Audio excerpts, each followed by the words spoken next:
आपण पाहत आहात स्वराज्य न्यूज. सत्य हेच जे तुमच्या समोर.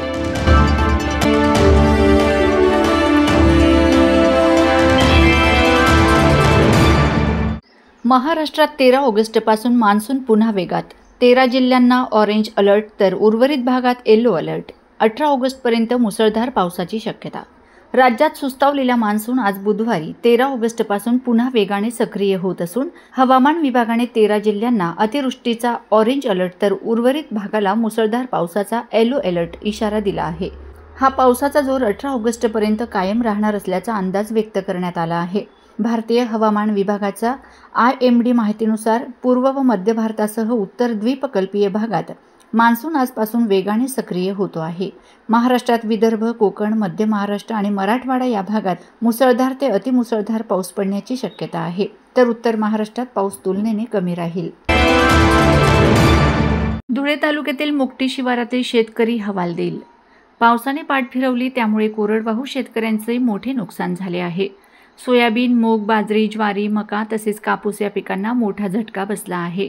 कोरडवाहू मूग, उडीद, सोयाबीन, बाजरी या पिकांची उत्पादन क्षमता जवळजवळ नष्ट झालेली आहे. आपण पाहत असलेला व्हिडिओ हा मुकटी शिवारातील श्री बालू LG पाटील यांच्या कोरडवाहू सोयाबीन पिकाचा आहे. पाण्याअभावी सोयाबीन पिकं अक्षरशः कोलमडून पडले आहेत. बालू पाटील या शेतकऱ्याने एकूण 6 एकर सोयाबीन पेरणी केली होती. जवळजवळ आजपर्यंत 60,000 रुपये या पिकासाठी खर्च झालेला आहे. आजची त्यांच्या पिकाची अवस्था बघता सोयाबीनचे उत्पन्न झिरो झालेले आहे. शेतकऱ्यावर दयनीय परिस्थिती येऊन ठेपली आहे. शासनाने दखल घेऊन त्वरित धुळे तालुक्यात दुष्काळ जाहीर करावा व करपलेल्या पिकांचे पंचनामे करावेत, अशी सार्थ हाक मुकटी परिसरातील शेतकरी देत आहेत. अत्यंत वाईट परिस्थिती आहे. पूर्ण शेत सुकून गेलेलं आहे. या ठिकाणी आपण पाहतोय झाड अक्षरशः वलावून गेलेत. कुठल्याही प्रकारचे चान्सेस दिसत नाही. अशा प्रकारे हाल आहेत, बघू शकतात. शिंदखेडा तालुक्याला दुष्काळी तालुका जाहीर करा, यासाठी शाणाभाऊ सोनवणे यांनी दिले निवेदन. शिंदखेडा तालुक्यात यंदा खूप कमी प्रमाणात म्हणजे तुरळक पाऊस झाला असल्याने शेतकऱ्यांच्या शेतातील पिकं करपटून जळायला लागले आहेत. म्हणून शिंदखेडा तालुक्याला दुष्काळी तालुका जाहीर करावा व शिंदखेडा तालुक्यात दरवर्षी कमी पाऊस होत असल्यामुळे हा तालुका अनेक वेळा दुष्काळी असतो. म्हणून या शिंदखेडा तालुक्याला पोखरा योजनेत समावेश करावे व मेथी शिवारातील गट क्रमांक 522-123 येथे गेल्या 8 दिवसापासून अमरण उपोषणाला बसलेल्या शेतकऱ्यांची मागण्यांची तात्काळ दखल घेऊन पूर्तता करावी. म्हणून आज दिनांक 12/8/2025 रोजी शिवसेना उपजिल्हाप्रमुख शाणाभाऊ सोनवणे यांच्या नेतृत्वाखाली शिवसेना उभाटा गटाने तहसीलदारांकडे निवेदन दिले आहे. शिवसेना उपजिल्हाप्रमुख शाणाभाऊ सोनवणे, सर्जेराव पाटील, छोटू पाटील, गिरीश देसले, सागर देसले, नंदकिशोर पाटील यांसह प्रमुख पदाधिकारी व शेतकऱ्यांनी माननीय तहसीलदार यांच्या वतीने नायब तहसीलदार विजय गोस्वामी व शारदा बागले यांना निवेदन देण्यात आले. यावेळी शाणाभाऊ सोनवणे, गिरीश देसले, सर्जेराव पाटील, ईश्वर पाटील, सागर देसले, नंदकिशोर पाटील, प्रेमानंद पाटील यांच्यासह शेतकरी उपस्थित होते. उद्धव बाळासाहेब ठाकरे शिवसेना गटाच्या मार्गदर्शनाखाली आमरण उपोषणाला बसलेले. त्यांची मागणी एकच आहे, त्या ठिकाणी आजूबाजूला शेती आहे आणि खदान त्या ठिकाणी मध्ये सेंटरला केली जाते आणि त्या खदानीमुळे त्यांचं शेतीचं मोठं नुकसान होणार आहे. त्यांच्या विहिरीचं पाणी पळवलं जाणार आहे. म्हणून सरकारने ती खदान तिथून दुसरीकडे हलवावी, नाहीतर 2 लाख रुपये एकरी भरपाई द्यावी. यासाठी आमरण उपोषण 8 दिवसापासून चालू आहे आणि त्यांची तब्येत खालावत चाललेली आहे. शेतकऱ्यांचा वाली या शिंदखेडा मतदारसंघामध्ये तालुक्यामध्ये कोणी आहे की नाही असा प्रश्न विचारण्याची वेळ आलेली आहे. आणि त्याचप्रमाणे ज्वारीची खरेदी आम्ही सांगितलेली होती. ज्वारीची खरेदी तात्काळ करा. मागे 8 दिवसापूर्वी निवेदन दिलं, परंतु ज्वारीची खरेदी झालेली नाही. जरी युरियाचा जो बफर स्टॉक होता तो माननीय कृषी तालुका अधिकाऱ्यांनी तो शेतकऱ्यांना पुरवला, म्हणून ती एक मागणी आमची पूर्ण झाली. पण ज्वारी खरेदीची मागणी आमची पूर्ण झालेली नाही आणि आता तहसीलदार महोदयांनी ते ज्वारी खरेदी चालू करावी यासाठी आम्ही या ठिकाणी निदर्शने केली. SLUGH अर्थातच स्लग विद्यार्थ्यांना महाराष्ट्र संस्कृतीची जाणीव व्हावी, अभ्यास व्हावा, याचबरोबर पर्यावरणपूरक संस्कार निर्माण व्हावेत, यासाठी गणेश उत्सवाच्या पार्श्वभूमीवर आदर्श संस्थेच्या वतीने 1000 विद्यार्थ्यांनी बनविलेल्या शाडू मातीच्या गणेश मूर्ती गणेश उत्सव जवळच आलेला आहे, त्यामुळे आता पर्यावरणाचे संरक्षण व्हावे या उद्देशाने विद्यार्थ्यांना आपल्या महाराष्ट्राच्या संस्कृतीचं महत्त्व कळावं या उद्देशाने विविध उपक्रम आदर्श संस्थेच्या वतीने लावण्यात येतात। त्याचबरोबर आता गणेश उत्सवाच्या पार्श्वभूमीवर विद्यार्थ्यांना पर्यावरणपूरक गणेश मूर्ती बनवण्याचं प्रशिक्षण देण्यात आलं। या मूर्त्या शाडू मातीत विद्यार्थ्यांनी बनविल्यानंतर त्या त्यांच्याच घरी स्थापित करून पूजा करत त्यांचे विसर्जन देखील एका लहान कुंडीत करायचं आहे आणि त्याच ठिकाणी एक झाड देखील लावायचं आहे। जवळपास 1000 विद्यार्थ्यांनी सामूहिकरित्या या मूर्त्या बनविल्या। त्यातून त्यांना पर्यावरणाचे धडे देखील देण्यात आलेत आणि झाडाचे महत्त्व देखील कळत असते। त्यामुळे हा उपक्रम आदर्श विद्यालयाच्या वतीने राबवण्यात आला। आदर्श शिक्षण प्रसारक मंडळाच्या विविध अभ्यासक्रमाच्या यामध्ये प्राथमिक शाळा असतील, आश्रमशाळा असतील, माध्यमिक शाळा असतील, ज्युनियर कॉलेज, पॉलिटेक्निक कॉलेज आणि कॅम्ब्रिज इंटरनॅशनल स्कूल आणि बीएड कॉलेज या सर्व विद्यार्थ्यांना एक वेगळा समाजासमोर संदेश देण्यासाठी आम्ही पर्यावरणपूरक गणपतीची मूर्ती या ठिकाणी बनवण्याचा उपक्रम गेल्या 15 वर्षापासून चालू आहे। परंतु यावर्षी सर्वाधिक मोठा उपक्रम करण्याचा मानस ठरवला आणि जवळजवळ आज 1000 विद्यार्थ्यांनी या ठिकाणी सहभाग घेतला। या ठिकाणी विद्यार्थी शाडूच्या मातीमध्ये गणपती बनवत आहेत व त्यामध्ये एक बीज टाकीत आहे। गणपती स्थापन केल्यानंतर संपूर्ण पूजा आणि ज्यावेळी विसर्जन करतील हे सर्व विद्यार्थी हा गणपती आपल्या घरी एका कुंडीमध्ये विसर्जन करतील। मला गणपती बनवताना खूप आनंद होतोय की मी माझ्या हातांनी गणपती बनवेल व तो आपल्या घरात स्थापित करेल।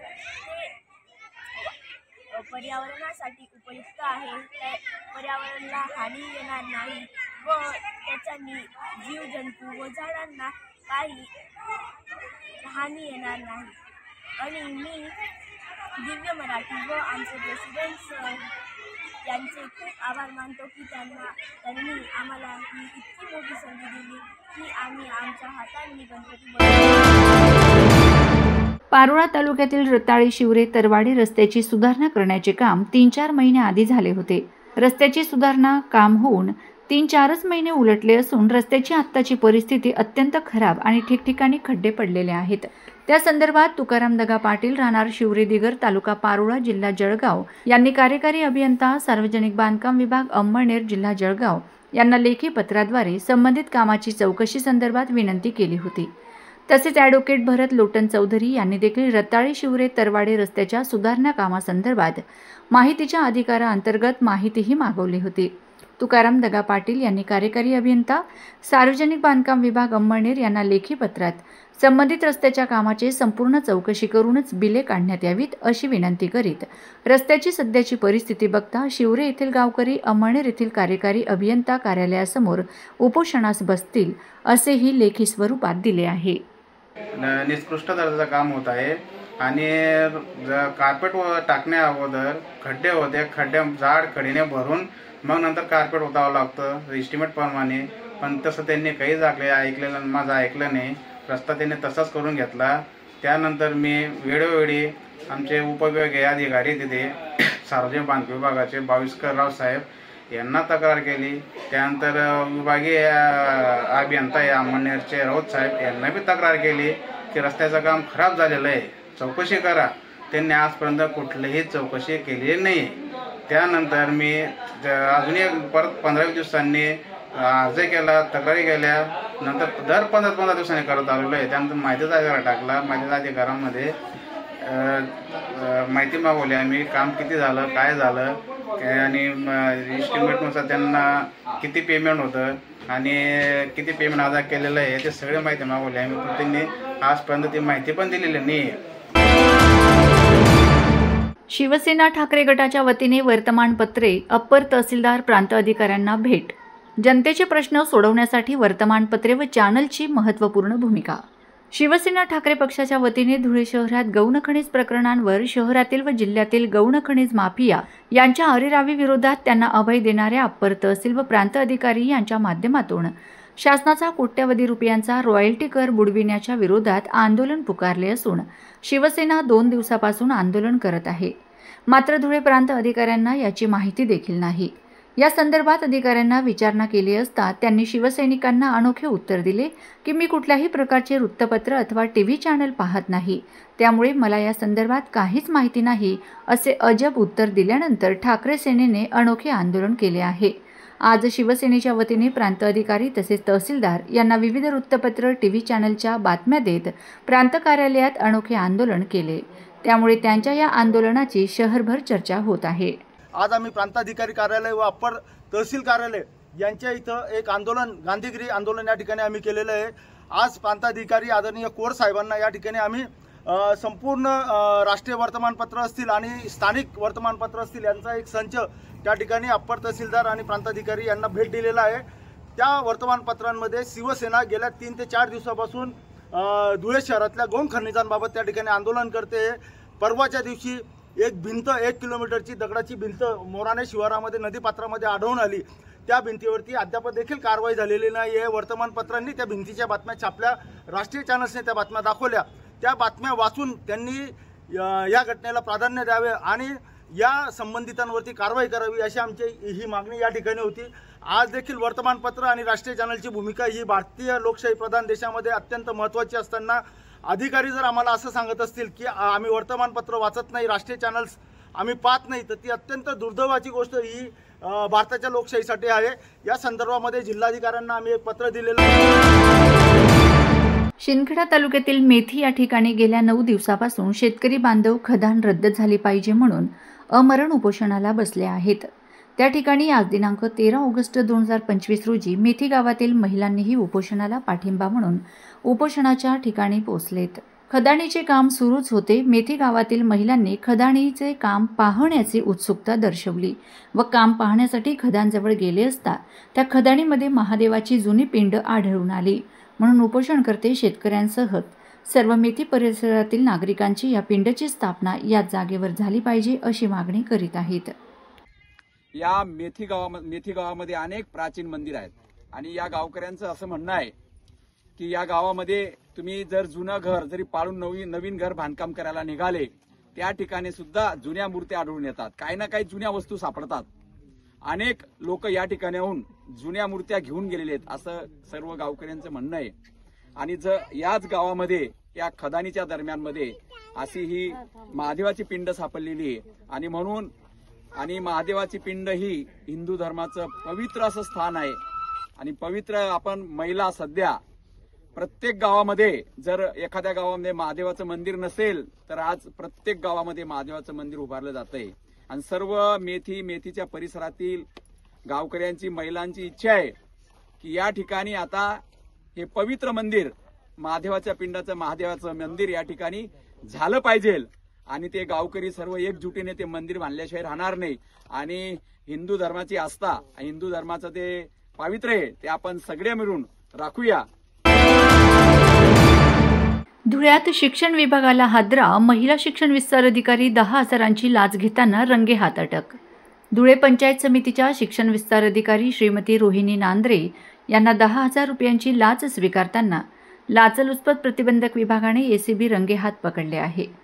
चांदे येथील एका प्राथमिक शाळेच्या मुख्याध्यापकावर विद्यार्थ्यांची संख्या कमी असल्याचा प्रतिकूल अहवाल न पाठवण्यासाठी आणि शाळेला मिळालेल्या अनुदानाच्या मोबदल्यात नांद्रे यांनी ही लाच मागितली होती। या लाचेत वरिष्ठ शिक्षण अधिकारी श्रीमती कुवर यांचाही वाटा असल्याचं त्यांनी सांगितल्याचं तक्रारीत उल्लेख आहे। तक्रारदाराने एसीबीकडे धाव घेतल्यानंतर सापळा रचण्यात आला। आज पंचायत समितीमधील त्यांच्याच कार्यालयात रक्कम स्वीकारताच पथकाने नांद्रे यांना ताब्यात घेतलं। त्यांच्या विरुद्ध देवपूर पोलीस ठाण्यात भ्रष्टाचार प्रतिबंधक कायद्यान्वये गुन्हा दाखल करण्यात आला आहे। नाशिक परिक्षेत्राचे पोलीस अधीक्षक भारत तांगडे यांच्या मार्गदर्शनाखाली धुळे एसीबीचे उपअधीक्षक सचिन साळुंखे यांच्या पथकाने ही यशस्वी कारवाई केली।